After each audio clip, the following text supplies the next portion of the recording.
The email that exposed my daughter-in-law's betrayal wasn't found by a lawyer. It wasn't uncovered by an accountant. It wasn't discovered by the police. It was accidentally opened by my 13-year-old granddaughter while she was trying to print her science homework. "Grandpa," Emma called from my home office, holding my son's laptop. "Mom left her email open. I think she forgot to send this." I smiled without looking up from my paperwork. "Just close it, sweetheart." "I tried," she replied. "But I think it's about you." That made me stop. I walked over and looked at the screen. The subject line alone made my heart sink. "Confidential, estate transition plan, delete immediately." For a few seconds, I couldn't breathe. The sender was a law firm I'd never heard of. The recipient, my daughter-in-law, Melissa. Emma looked at me with innocent eyes. "I thought maybe it was your birthday surprise." I forced a smile. "Why don't you go finish your homework upstairs?" The moment she left the room, I sat down and opened the email. The very first sentence made my blood run cold. "Once Harold signs the revised property deed, all primary assets will transfer into the family trust under your exclusive control. Your husband should not be informed until the transfer is complete." I read it again. Then a third time. There had to be some mistake. Melissa had been part of our family for 16 years. After my wife passed away, she was the one who brought dinner every Sunday.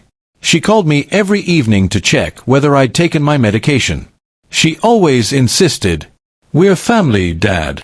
Apparently, that depended on how much I was worth. Welcome back to the channel. Before we continue, let me know where you're watching from. I always enjoy seeing how far these stories reach. And if you love stories where hidden betrayal is exposed and justice finally prevails, don't forget to subscribe, because what happened over the next 48 hours completely changed my family's future. Attached to the email was a spreadsheet. It listed every asset my late wife and I had built over 42 years. Our home, the lake cabin, our investment accounts, rental properties, even my wife's jewelry. Beside each item was a handwritten note. "Transfer immediately after execution." Then I reached the last page. One sentence was highlighted in red. "After ownership changes, arrange long-term assisted living for Harold before he realizes what has happened." My hands began to tremble. At that exact moment, my phone rang. The caller ID read, "Melissa." For the first time in 16 years, I let her call go unanswered. I stared at Melissa's name as my phone continued to ring. For 16 years, I had answered every one of her calls. That morning, I let it go to voicemail. Seconds later, another message appeared. "Dad, just checking to see if you're still coming for dinner tonight. Ethan and Emma can't wait to see you. Love you." Anyone reading it would have believed she was the perfect daughter-in-law. I almost wished I hadn't opened that email. Almost. Instead, I called the attorney whose name appeared in the message. When his receptionist answered, I introduced myself. "This is Harold Bennett." There was a brief pause. "I'm calling about an estate plan your office prepared." Before she could respond, another voice came onto the line. "Mr. Bennett," the attorney said carefully, "I'm afraid I can't discuss a client's confidential matters." "I understand," I replied calmly. "But I believe I'm the client." Silence. A long, uncomfortable silence. Finally, he spoke. "Mr. Bennett, would you be available to come into my office this afternoon?" "I'll be there in an hour." The attorney greeted me personally when I arrived. He looked nervous. After closing the office door, he placed a thick folder on the conference table.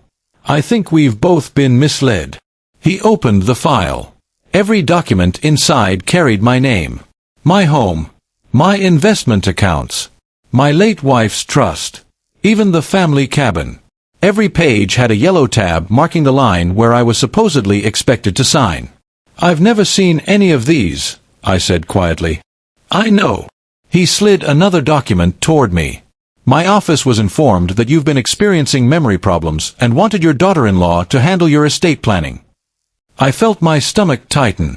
"I've never told anyone I have memory problems." The attorney nodded. "That's why I became suspicious. He reached for one final document. It was an email from Melissa. Harold gets confused easily now. Please prepare everything before he changes his mind. I'll bring him in to sign without overwhelming him with legal details. I closed my eyes. It wasn't just greed. It had been planned. Carefully. Patiently. 4 months. The attorney folded his hands. Mr. Bennett, after reading that email, I stopped processing the paperwork. I looked up. You did. He nodded. I've practiced estate law for 30 years. And something about this didn't feel right. Relief washed over me for the first time that day. At least one person had chosen integrity over convenience. Then the attorney reached into his desk drawer and removed a small flash drive. I think you should see what's on this. What is it? He looked directly into my eyes. Security footage. Your daughter-in-law wasn't alone the last time she visited my office. My heart began to pound. Who was with her? The attorney took a slow breath before answering. Your own son. I felt the room spin. My son. I whispered. The attorney gave a slow nod. I'm afraid so. For a moment, I couldn't speak. Melissa's betrayal had been devastating enough. But my own son. The boy I'd taught to ride a bicycle. The young man who had stood beside me at his mother's funeral and promised, Dad, you'll never have to face life alone. I wasn't prepared for that. The attorney inserted the flash drive into his computer. A security camera recording filled the screen. The date in the corner caught my attention. It had been recorded just 3 weeks earlier. Melissa walked into the office first, carrying a leather folder. A few seconds later, my son, Daniel, followed her inside. They both sat across from the attorney. The video had no audio, but their body language told its own story. Melissa did most of the talking. Daniel remained quiet, occasionally nodding in agreement. Then the attorney handed them a stack of documents. Melissa pointed to several signature lines. Daniel looked uncomfortable. He rubbed the back of his neck and shook his head. For a brief moment, I felt hope. Maybe he had refused. Maybe he had tried to stop her. I wanted to believe that. Then the attorney clicked on another recording. This one included audio. Melissa's voice filled the conference room. Daniel, once your father signs these documents, everything transfers into the trust. My son looked at the paperwork before asking, and he'll never know? Melissa smiled. Not until it's too late. My heart sank. She continued. After the transfer, we'll sell the lake cabin first. The investment accounts come next. Once everything is under our control, we'll move him into assisted living. Daniel hesitated. What if he refuses? Melissa leaned closer. He won't. He trusts us. She tapped the documents with her finger. We'll tell him these are routine updates after your mother's estate. He never reads legal paperwork. The recording ended. The room fell silent. I stared at the blank screen, unable to recognize the son I had raised. The attorney gently closed the laptop. I'm sorry, Harold. I took a long breath. No. I've heard enough. For several moments, neither of us spoke. Finally, I looked at him. What happens now? He opened another folder already waiting on his desk. I had a feeling this day might come. Inside were completely new estate documents, different from the ones Melissa had requested. These papers cancel every unauthorized draft. He slid another document toward me. And this creates a new trust. I looked down. Instead of giving one person complete control, the new trust required every major decision to be approved by an independent trustee. No one, including my son or Melissa, could sell a single asset without legal oversight. They'll never be able to do this again, the attorney said. I nodded. Prepare everything. That evening, I drove to my son's house exactly as planned. Melissa greeted me with her usual warm smile. Dad. She hugged me tightly. We've missed you. I smiled back. So have I. Dinner was perfect. Too perfect. Halfway through the meal, Melissa placed a neat stack of papers beside my plate. Nothing important, she said sweetly. Just a few estate updates the lawyer prepared. You can sign them after dessert. I looked at the documents without touching them. Then I looked around the table. My son avoided my eyes. Melissa waited patiently. Even my granddaughter sensed something was wrong. I slowly closed the folder. I already met with the attorney today. The smile disappeared from Melissa's face. My son's fork slipped from his hand. I reached into my briefcase and placed a printed copy of the email in the center of the table. Then I quietly asked one question. Would either of you like to explain why you were planning to take everything your mother and I spent 40 years building? The dining room fell completely silent. My printed copy of the email sat in the middle of the table like a confession no one wanted to read. Melissa was the first to reach for it. The color drained from her face. She knew immediately. My son slowly picked up the second page. His hands began to shake. "Dad," he whispered, "it's not what it looks like." I looked him straight in the eyes. "Then tell me what it looks like." Neither of them answered. Even my granddaughter, Emma, looked confused.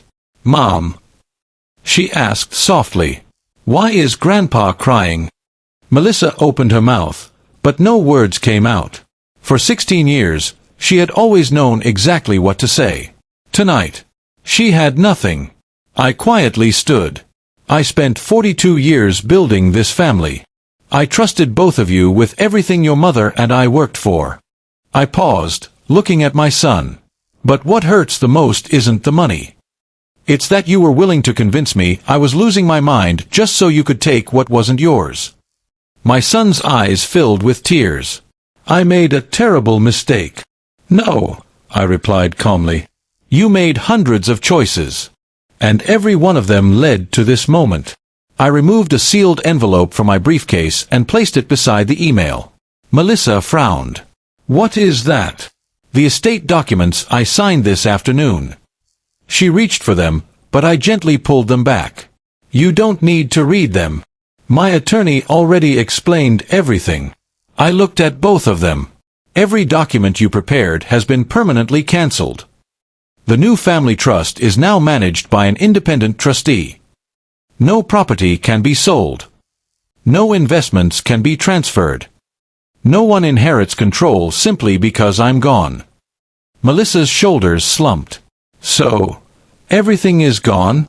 I shook my head. No. Everything is protected. Just then, Emma quietly walked around the table. She slipped her small hand into mine. Grandpa, are you leaving? I smiled through the tears. No, sweetheart. I'm simply making sure that one day, what your grandmother and I built belongs to the people who protect this family. Not the ones who try to steal it. A few months later, Melissa and my son finalized their divorce after the truth surfaced in court during a civil fraud investigation. The attorney's records, the emails, and the security footage left little room for denial. My son spent months trying to repair the relationship he had nearly destroyed. Trust didn't return overnight. Some things never fully heal. As for Emma, she became the guardian of her grandmother's traditions. Every Sunday, she still came to the house to bake the same apple pie my wife had taught her to make. Looking back, I realized my greatest inheritance was never the house, the investments, or the land. It was the wisdom to protect them from the people who valued wealth more than family. If you've ever discovered that someone you trusted had different plans for your future, share your thoughts in the comments below. Don't forget to like, subscribe, and watch the next video for another unforgettable story of betrayal, resilience, and justice.